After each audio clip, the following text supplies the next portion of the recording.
뉴스 시작합니다. 김윤수입니다. 최상목 대통령 권한대행이 정부 운영 방안을 고심하고 있습니다. 권한대행의 권한대행이란 이 초유의 사태 속 전례가 없는 정부 형태인 만큼 고민이 적지 않습니다. 오늘 최상목 대통령 권한대행은 2주 전 한덕수 권한대행이 그랬던 것처럼 부처별 업무 보고를 받는 데 집중했습니다. 대통령, 국무총리, 경제부총리, 이 1인 3역을 소화할 수 있을까요? 사실상 비상정부 상황입니다. 오늘의 첫 소식, 유찬 기자가 보도합니다. 권한대행 이틀차를 맞은 최상목 대통령 권한대행 부총리 겸 기획재정부 장관. 오늘은 공식 일정 없이 부처별 업무 보고를 받았습니다. 특히 경제 분야를 총괄하던 최 대행이 경험이 없는 외교와 국방까지 아울러야 하는 만큼 관련 보고를 집중해 받은 것으로 전해졌습니다. 어제 권한대행을 맞자마자 내린 첫 지시도 북한 도발을 막기 위한 경계태세 강화와 한미공조를 기반으로 한 주요국가 소통 채널 유지였습니다. 최상목 권한대행은 국가안전보장회의에서도 현 상황을 국가 비상 상황으로 규정했습니다. 우려했던 일이 현실이 됐습니다. 헌전사상 초유의 국가 비상 상황입니다. 대한민국이 아니 우리 국민의 생명과 안전을 지키기 위해 총력을 기울여야 할 때입니다. 계엄과 이딴 탄핵으로 정치 불안에 따른 대외경제 신인도 하락은 물론 실물경제 타격도 우려되는 상황. 최상목 대행은 다음 주 내년도 경제정책 방향을 직접 발표하며 최대한 시장에 안정 신호를 줄 계획입니다. 31일에는 첫 국무회의를 주재합니다. 헌법재판소 재판관 임명과 쌍특검법 처리 등 대통령 권한대행으로서 정치적 쟁점에 대처하는 첫 시험대가 될 전망입니다. 채널A 뉴스 유찬입니다. 최상목 권한대행은 경제에 더해서 외교, 국방까지 국정 전반으로 업무 범위가 확대됐습니다. 특히 외교와 국방은 낯선 분야라 부처별 자체 업무 추진 역량이 중요합니다. 부처별 보좌 기능이 강화될 것으로 보입니다. 박선영 기자의 보도입니다. 에이펙 준비위원장이었던 한덕수 전 권한대행의 직무가 정지되며 공석이 된 에이펙 준비위원장. 외교부 관계자는 대리인 지정 전 직무가 정지됐다며 최상목 권한대행이 이를 맡을지도 아직 정해지지 않았다고 밝혔습니다. 국가 수반이 받아야 하는 외교대사들의 신임장 제정도 최상목 대행으로 바뀌며 차일피일 미뤄지고 있습니다. 한덕수 권한대행 명의로 된 다이빙 신임 주한 중국 대사의 신임장을 비롯 총 6개국의 대사 신임장 제출이 계류되어 있습니다. 我出任中国驻韩国大使，深感肩负的责任重大。 특히 외교안보 분야는 경험이 없는 최 권한대행 대신 국가안보실과 외교부, 국방부 등이 주무를 맡아 보좌를 강화하는 형태가 될 것으로 보입니다. 한치 앞도 가늠할 수 없는 정치적 불확실성이 국가안보를 위협하고 있습니다. 한 정부 관계자는 최 권한대행의 일이 너무 많아 부처 내에서 결정할 수 있는 작은 것들은 알아서 장관이 결정하려 한다고 전했습니다.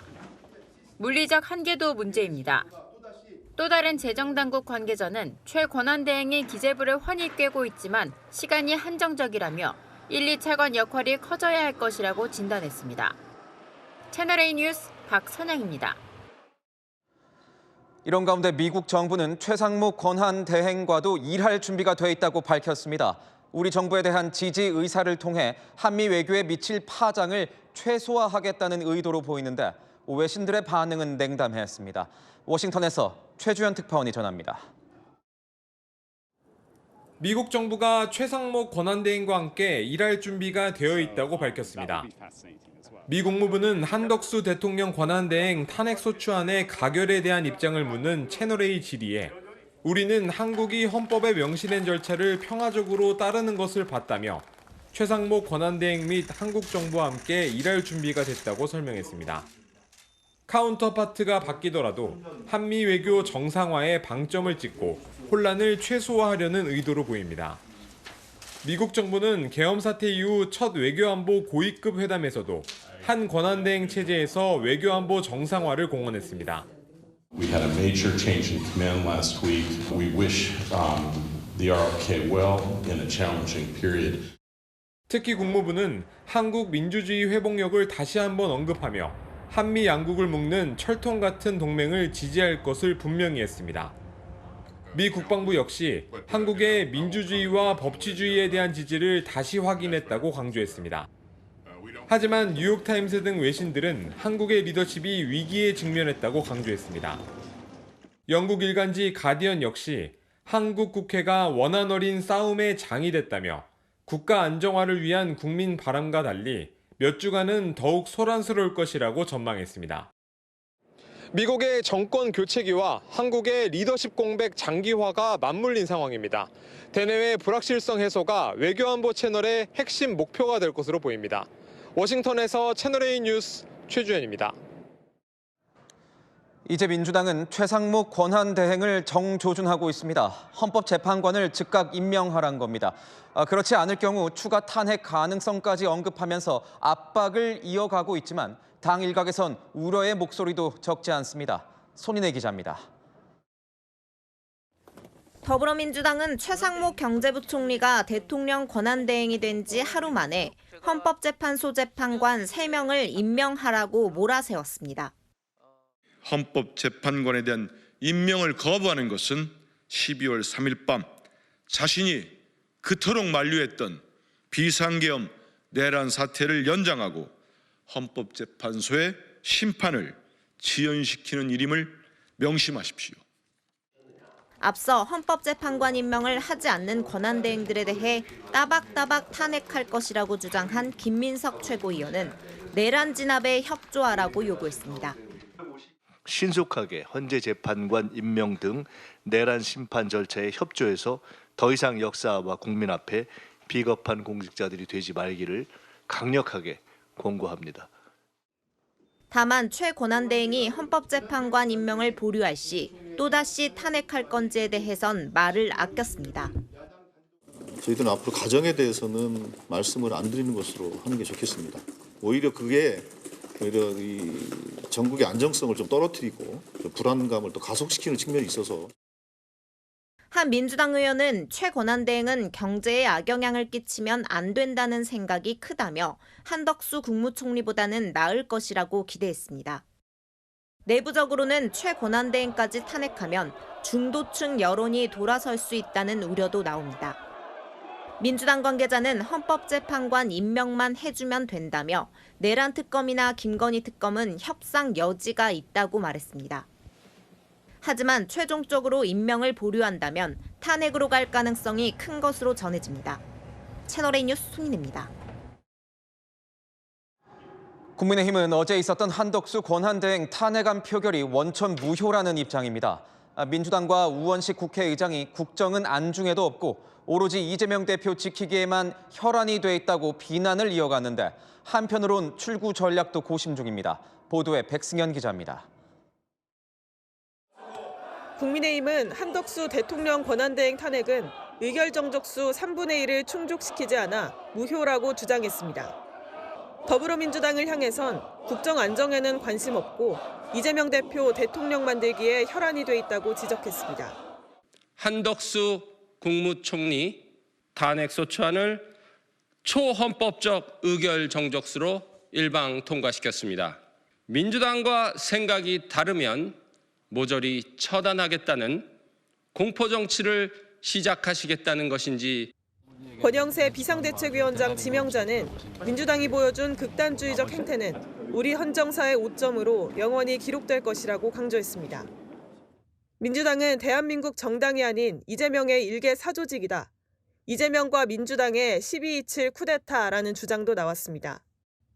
여권은 일단 헌법재판관 3명에 대한 임명을 보류하고 최대한 버틴다는 전략입니다. 최상목 대통령 권한대행 겸 경제부총리는 이 헌법재판소의 결정이 날 때까지 헌법재판관에 대한 임명을 보류하기를 요청드립니다. 내부적으로는 출구 전략 카드를 만지작거리고 있습니다.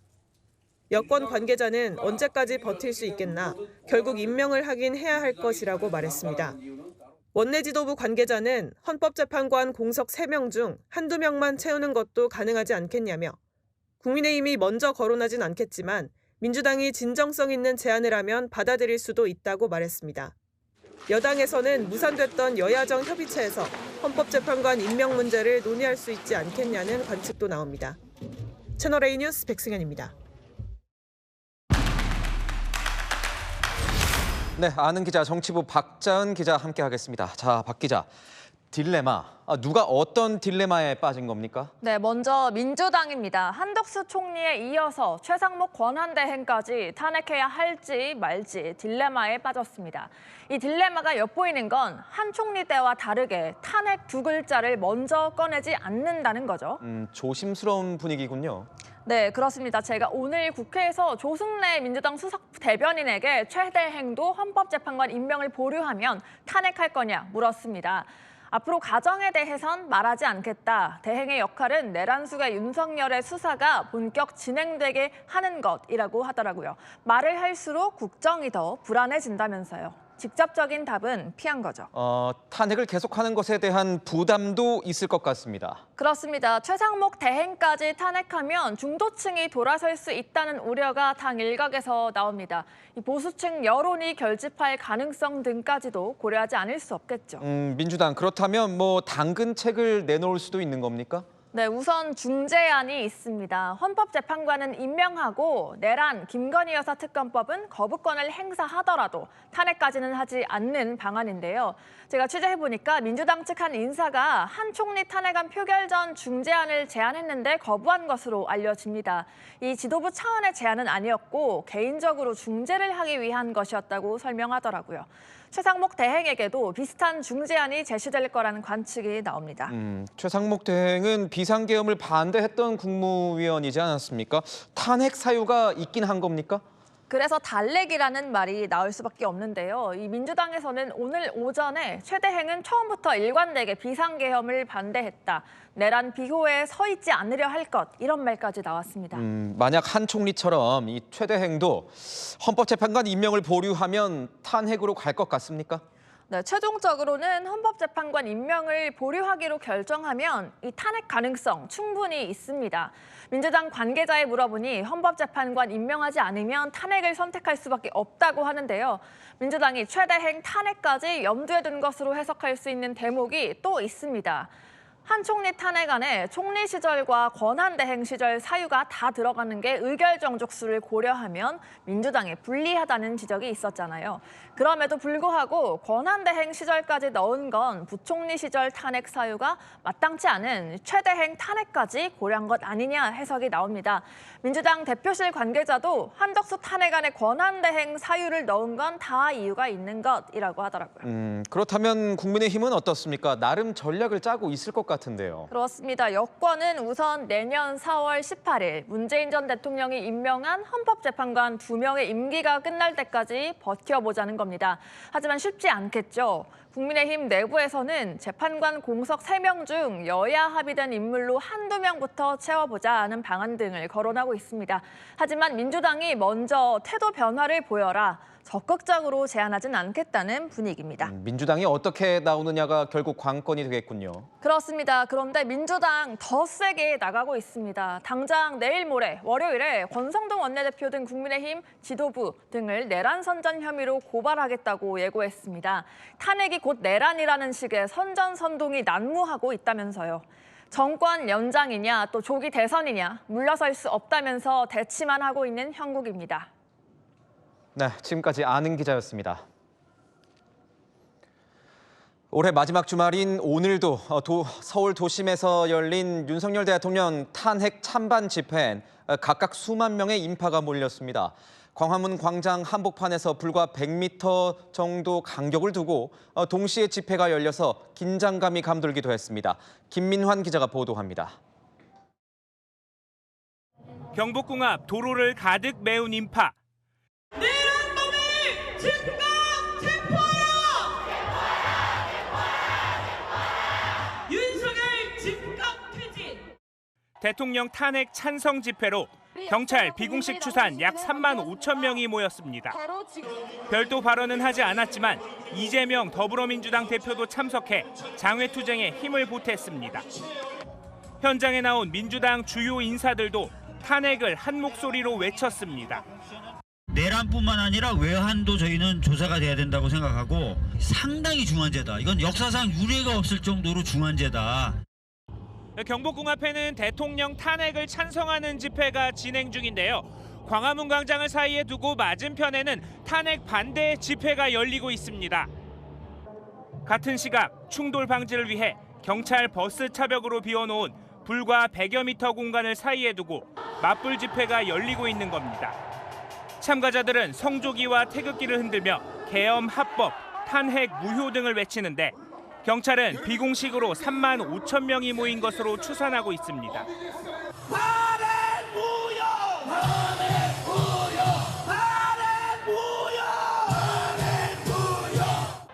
단상에 오른 윤상현 국민의힘 의원은 탄핵을 막지 못한 건 국민의힘 의원들의 무능 탓이라며 큰절로 사과하기도 했습니다.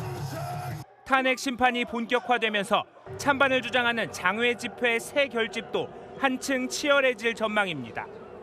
채널A 뉴스 김민환입니다. 박수영 국민의힘 의원 지역사무소에 윤석열 대통령 탄핵에 찬성하는 시민들이 몰려들었습니다.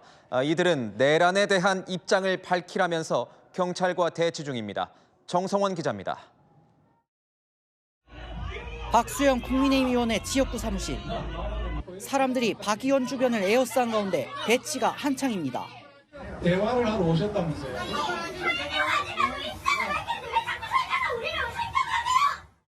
자신을 촛불 시민으로 밝힌 수십여 명이 사무실을 찾아와 윤 대통령의 내란 혐의에 대한 입장을 밝히라고 요구한 게 발단이 됐습니다. 당시 사무실에선 박 의원이 지역 주민들을 만나 민원을 듣는 행사가 진행 중이었습니다.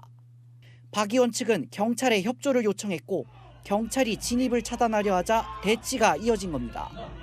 한때 몸싸움이 벌어지는 등 충돌이 빚어지기도 했습니다. 박 의원 사무실 밖에서도 수백 명이 구호를 외치며 항의 시위를 벌이고 있습니다. 해체하라!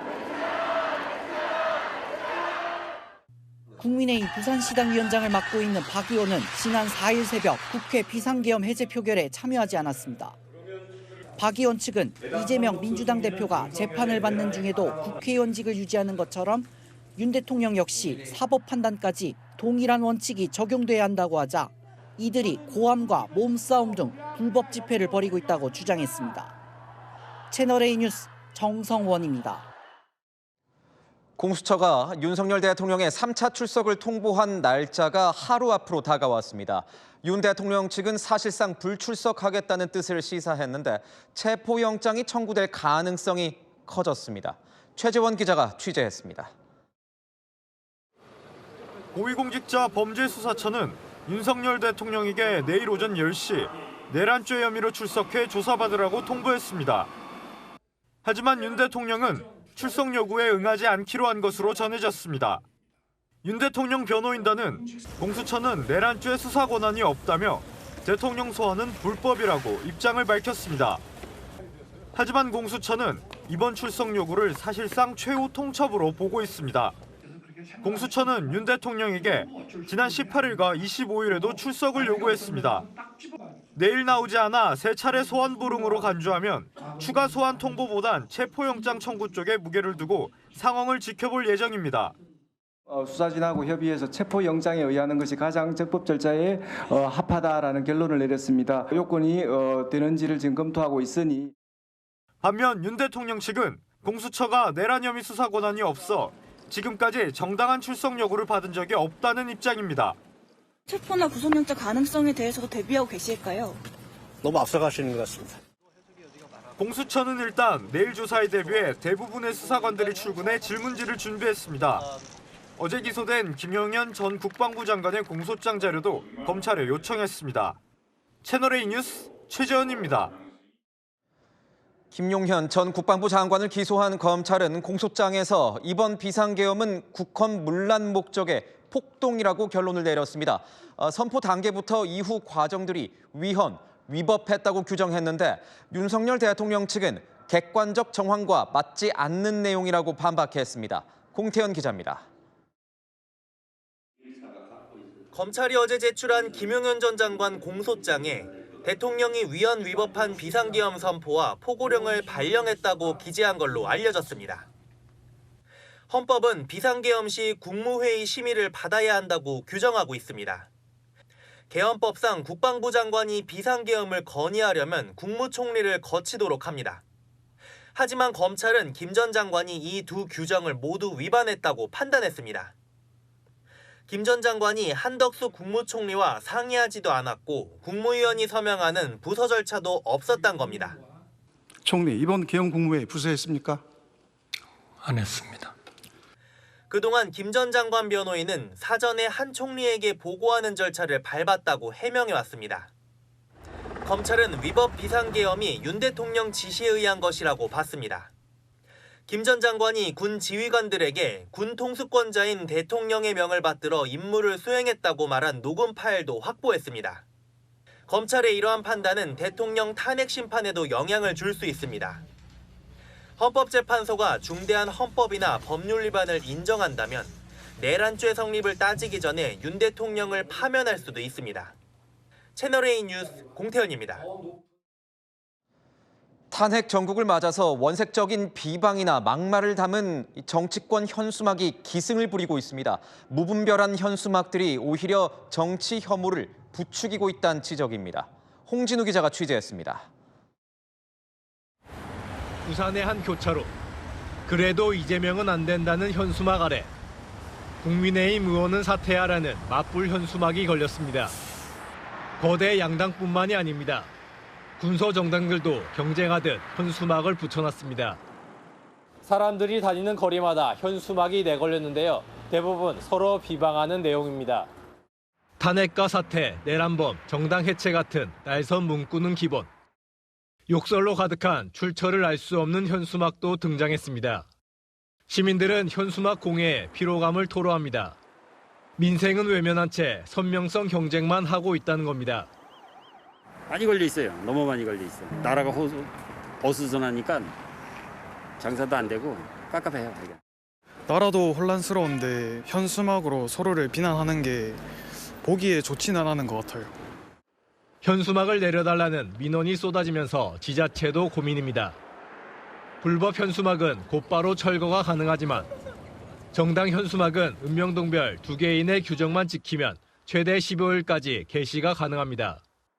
찬반이 또 달려 있잖아요. 그러다 보니까 막 무작위로 막 전화하는 거죠. 탄핵 찬성하신 분들이 다뤄놓으면 반대하는 또 분들이 또 이런 전화도 오고. 상대 비방에만 몰두하는 현수막 정치가 오히려 정치 혐오를 부추기고 있다는 지적도 나옵니다. 채널A 뉴스 홍진우입니다. 서울 주택가 골목에 있는 한 주택에서 불이 나 할머니와 손자가 숨졌습니다. 소방차 도착이 조금만 빨랐어도 막을 수 있는 참변이었을지 모릅니다. 비좁은 골목길이 소방차를 막았습니다. 권경문 기자의 보도입니다. 한옥집 지붕 위로 검은 연기가 솟구쳐 오릅니다. 창문으로 시뻘건 불길이 치솟습니다. 소방대원이 좁은 골목 앞을 가득 채웠고 소방 호스를 이용해 불길을 잡습니다.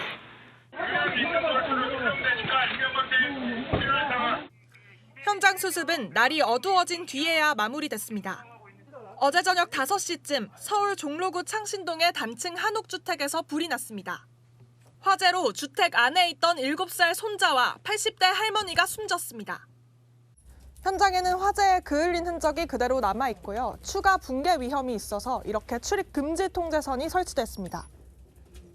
골목 쪽으로 내려왔는데 연기가 너무 많이 나가지고 뭐 불도 막 용이 불 뿜듯이 옛날 기와집이라 나무 같은 게 금방 빨리빨리 타니까. 소방 관계자에 따르면 소방차가 진입하기 위해서는 최소 4m의 도로폭이 확보가 돼야 하지만 불이 난 주택 앞 골목의 폭은 2m 수준이었습니다. 신고 직후 출동한 소방은 5분 만에 현장에 도착했는데 초진에는 약 1시간, 불길이 완전히 잡히기까지는 3시간 반이 걸렸습니다. 아예 못 들어가. 오토바이 조금 큰 것도 겨우 들어가는 정도? 네, 그 정도예요. 너무 속상하더라고. 막 아침에도 보고 막 그랬던 애들이고 할머니도 맨날 안 갖고 뭐 찾아달라 그러면 제가 주고 이렇게 막 했던 분인데. 경찰과 소방은 전기 누전으로 불이 시작된 걸로 보고 정확한 화재 원인을 조사하고 있습니다. 채널A 뉴스 권경문입니다. 오늘 하루 종일 강추위가 이어졌습니다. 낮에도 체감 온도가 영하권에 머물렀고 충청과 호남, 제주에는 눈이 내렸습니다. 빙판길 교통사고도 잇따랐습니다. 강경무 기자가 취재했습니다. 굵은 눈이 내리는 고속도로.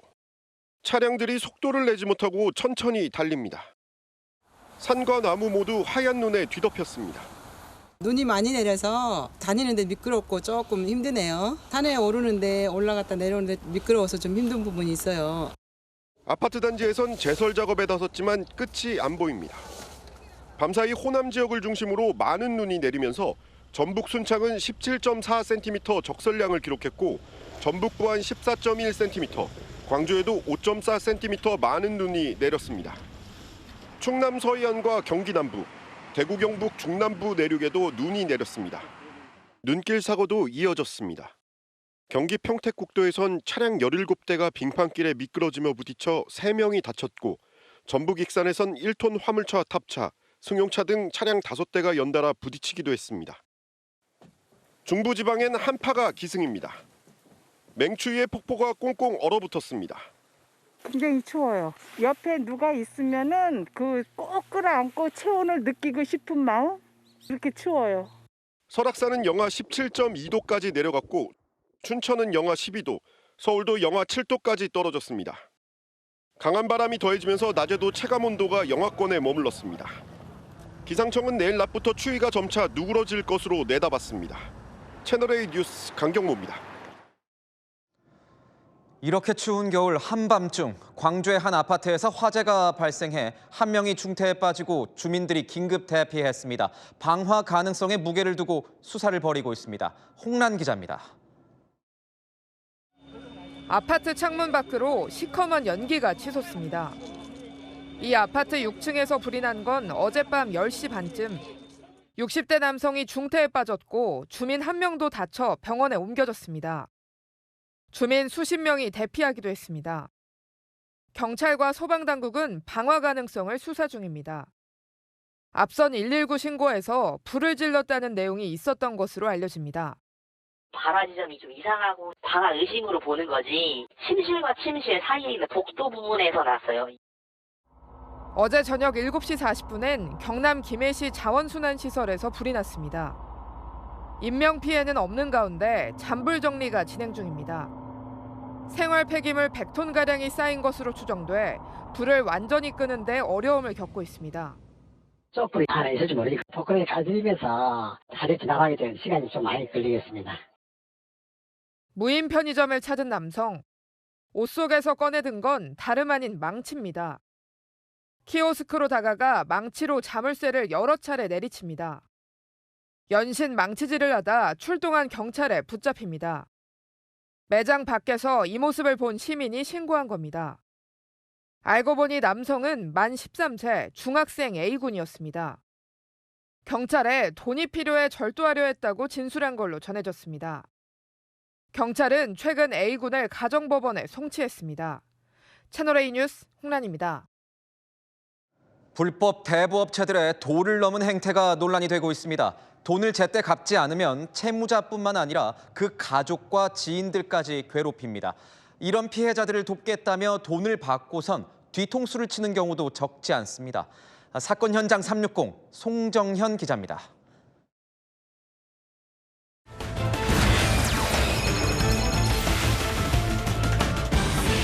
당일 즉시 대출해드립니다. 불법 대부업체들의 전단지 한 번쯤 본 적 있으실 텐데요. 이들은 10만 원을 빌려주고 법정금리의 수십 배에 달하는 이자까지 갚으라고 채무자들을 독촉합니다. 채무자들에게는 지옥과도 같다는 이 불법 추심수법을 추적해봤습니다. 지난 9월 서울 성북구의 한 성매매 업소에서 일하던 30대 여성이 지방의 한 숙박업소에서 숨진 채 발견됐습니다. 한 아이의 엄마였던 피해 여성이 남긴 유서엔 불법 추심으로 괴롭다는 내용과 최대 100만 원 상당의 대출을 여러 번 받은 기록들이 적혀 있었습니다.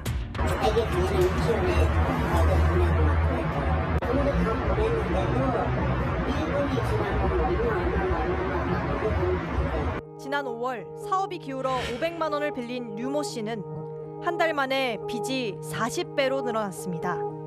사채업자가 또 다른 사채업자들을 소개시켜주며 빚 돌려막기를 요구했기 때문입니다. 2개 업체에서 출발한 게 한 19개 업체까지 늘어났고요. 상환한 금액이 총 2억 정도 되더라고요. 가족, 지인마저 피해를 입어 어쩔 수 없었다고 말합니다. 제가 전화 안 받기 시작하니까 실종됐다는 스팸을 그냥 폭탄 문자로 보내. 친한 친구하고 직장 동료한테는 전화해서 이제 네가 돈을 꿔주든가 해라 이런 식으로 이제 좀 모욕적인 그리고 같이 욕하고요. 욕설이 담긴 문자를 보내며 피해자를 위협하거나 가족, 지인 등에게 사채를 썼다는 사실을 알리겠다고 협박하는 등 불법 추심 사례가 잇따르고 있습니다. 무릎 꿇고 손을 든 채 사진을 찍도록 요구하거나 특정 영상을 찍게 한 뒤 SNS에 유포하기도 합니다. 엄마, 아빠, 대신 변제해 주시면 제가 꼭 갚겠습니다. 정말 죄송합니다. 제 이름이나 제 이제 신상을 올려서 성추행범이다, 몰카범이다 이런 식으로 지인들한테 전부 다 뿌리는 거죠. 내가 죽으면 얘들 잡아줄 거냐. 불법 추심 사례가 늘어나자 이런 피해를 막아주겠다는 사설 업체들도 생겨날 정도입니다. 하지만 수수료만 받고 잠적하는 2차 피해도 잇따르고 있습니다. 나라에서 운영되는 게 아니고 사회사기 때문에 변호사분 따로 없으세요? 변호사 자격 없이 어떤 법적인 절차를 이제 대리해주거나 이제 분쟁을 해주거나 하는 것 자체가 이제 변호사법 위반의 여지가 있고요. 추심 피해자들을 구제할 보다 현실적인 대책 마련이 시급합니다. 사건 현장 360 송정현입니다. 러시아에 파병된 일부 북한군이 항복을 하는 대신 자결을 선택하는 것으로 전해졌습니다. 북한에 남아있는 가족들에 대한 보복이 두려워서 이런 선택을 했을 가능성이 크다고 합니다. 최수연 기자의 보도입니다. 미국 정부가 러시아에 파병된 북한군 일부 병사들이 우크라이나에 항복하는 대신 자결하고 있다고 밝혔습니다. 가족에 대한 보복을 우려해 생포 직전 죽음을 선택한다는 겁니다.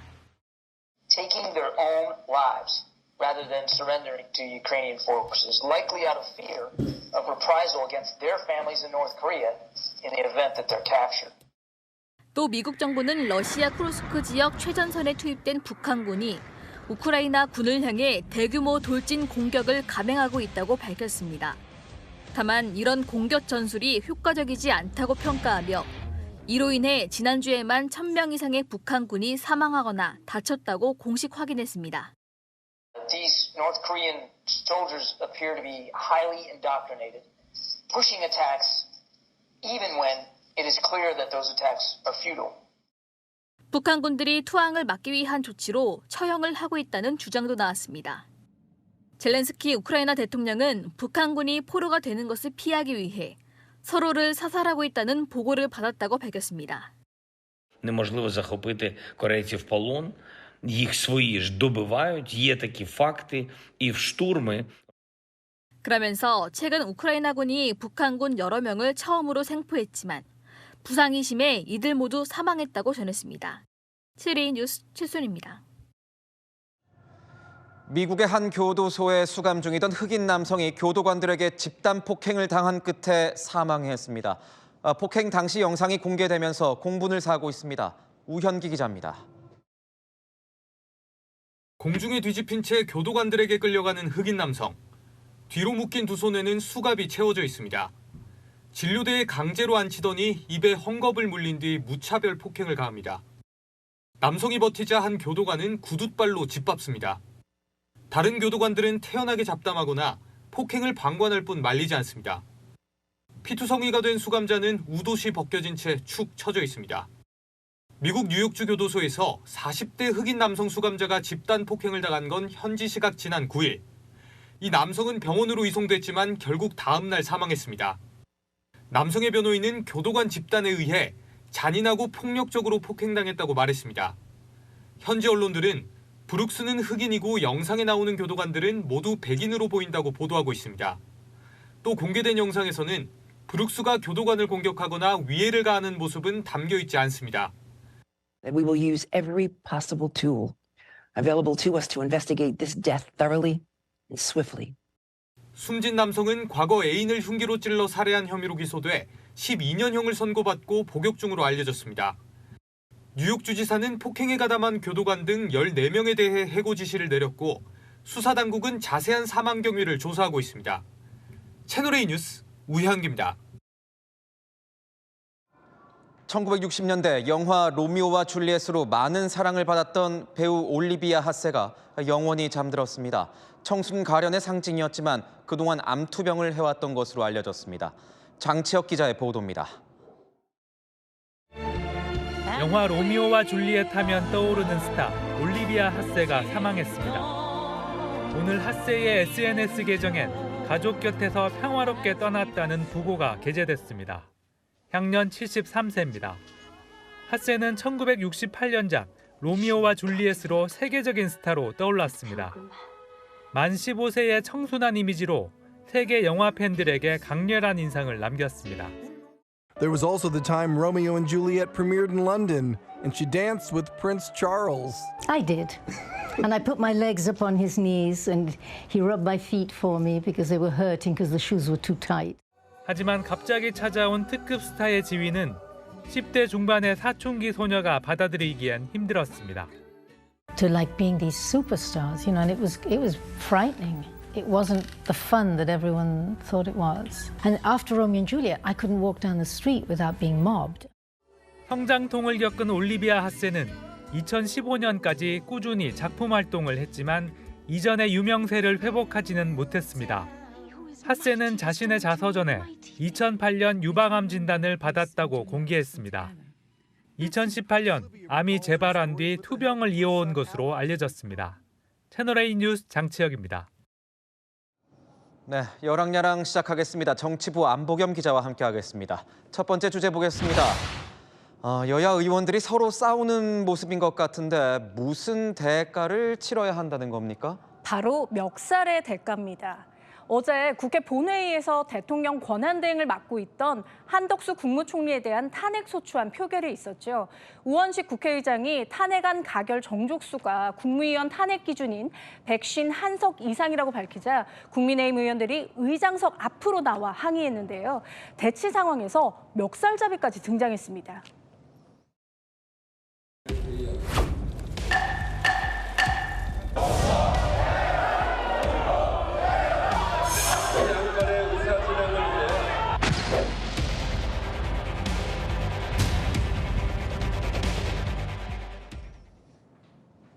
멱살까지 잡으며 이 격한 대치가 이어진 것 같은데 국회에선 몸싸움을 벌이는 이 행동이 금지된 건 아닙니까? 네, 맞습니다. 2012년 국회 선진화법이 통과되면서요. 국회에서 멱살잡이 등 몸싸움을 할 경우 형사처벌 대상이 됩니다.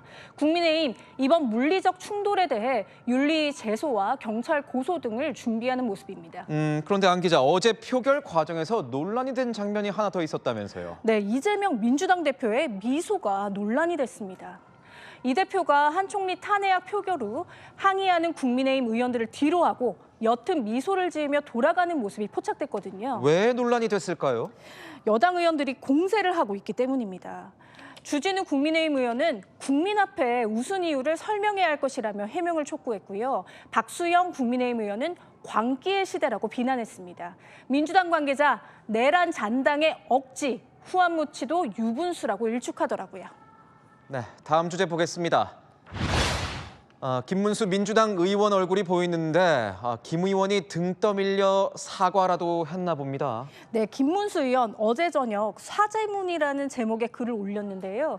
한덕수 국무총리 탄핵소추안 표결에 불참한 것에 대해 사과한 겁니다. 김 의원은 뼛속 깊이 제 잘못을 뉘우치고 반성한다며 민주당 국회의원으로서 책임을 통감하며 모든 당직에서 물러나겠다고 밝혔습니다. 국회의원으로서 표결에 참석해야 하는 건 맞지만 불참했다고 해서 이 정도로 사과하는 경우는 흔치는 않은 것 같습니다. 네, 맞습니다. 그런데 이렇게 절절한 반성문을 쓴 이유 있었습니다. 민주당 윤석열 대통령에 대한 탄핵 소추 절차가 마무리될 때까지 당 소속 의원들의 해외 출장을 금지하는 방침을 세웠거든요. 이를 어기고 개인 일정 때문에 미국으로 간 거죠. 김 의원 그제 헌법재판관 후보자 3명의 임명 동의안 표결에도 참석하지 못했고요. 어제 한 총리 탄핵 소추안 표결에도 불참했습니다. 김 의원의 SNS에는 탈당해라, 국회의원 간도라 등의 비판 댓글이 쏟아졌습니다. 민주당 입장에서도 세워둔 방침을 어긴 만큼 조치가 있었을 것 같은데요. 네, 민주당 공식 입장은 현재까지 이렇습니다. 김문수 의원이 해외 출국했다라고 알려졌는데 혹시 이에 대해서 당직이라든가 당 차원의 적절한 조치가 이어질 것으로 보입니다. 이재명 대표는 김 의원을 당 윤리심판원에 회부해 조사하라고 지시해둔 상태입니다. 민주당뿐만 아니라 비상시국에서 한 표 한 표가 소중한 국민의힘도 의총 때마다 경내에 대기해달라고 요청하고 있는데요. 이럴 때 눈치 없이 해외 나가면 당 안팎에서 질타받는 일 피할 수 없겠죠. 네, 지금까지 여랑야랑이었습니다. 볼이 빨개질 만큼 칼바람이 불었습니다. 내일 아침까지는 춥지만 낮부터 기온이 훌쩍 오르는데요. 월요일에는 서울이 9도로 추위가 잠시 주춤하겠습니다. 다만 현재 경기 동부와 강원에는 한파주의보가 내려져 있고요. 이들 지역에서는 영하 10도 안팎까지 떨어지는 곳이 있겠고 중부도 영하 5도 안팎으로 내일 아침까지는 매우 춥겠습니다. 충남과 호남에 내리는 눈은 내일 오전이면 그치겠고요. 그 밖의 지역은 대체로 구름만 많겠습니다. 내일 아침 기온은 서울 영하 4도, 강릉과 대구 영하 2도로 시작합니다. 한낮에는 서울과 청주 5도, 광주 8도, 부산 10도까지 크게 오릅니다. 연말 연시에는 전국 하늘이 맑습니다. 해넘이와 해돋이 선명하게 보실 수 있겠습니다. 날씨였습니다. 계엄과 대통령 탄핵 소추, 거기에 유례없는 대행의 대행 체제까지 대한민국 정치가 갈 길을 잃었습니다. 오늘 밤 10시 40분 채널A 특집 대한민국 정치를 말하다에서 우리 정치가 가야 할 길을 진단합니다. 마침표 찍겠습니다.